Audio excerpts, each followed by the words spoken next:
कोजगरा के दै छी हकारियो हमर छै कोजगरा कोजगरा के दै छी हकारियो हमर छै कोजगरा बटतै बतासा मखानियो हमर छै कोजगरा ई मिथिला के पर्व महानियो हमर छै कोजगरा कोजगरा के दै छी हकारियो हमर छै कोजगरा।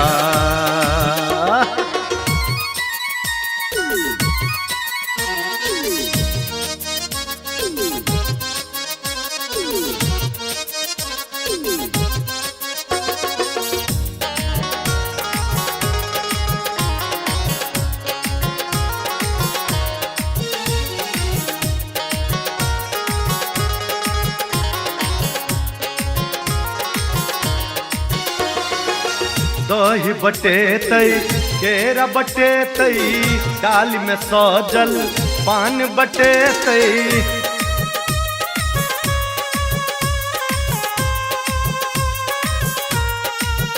हाँ दही बटेतै केरा बटेतै डाल में सजल पान बटेतै आंगन में अर्पण देती भौजी हमरा माथ पर पाग सजतै ताही पर हेतै चुमानियो कोजगरा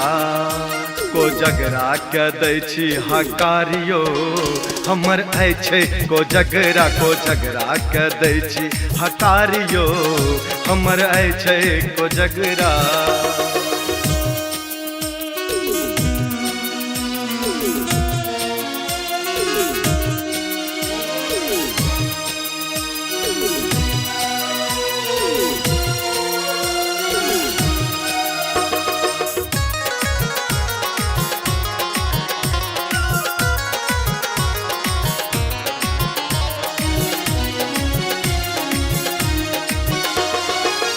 दादी काकी गीत गबती अंगना द्वार पर रमझम लगते।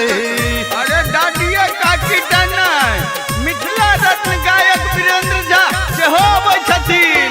हाँ दादी काकी गीत गबती आंगन द्वार पर रमझम लगते।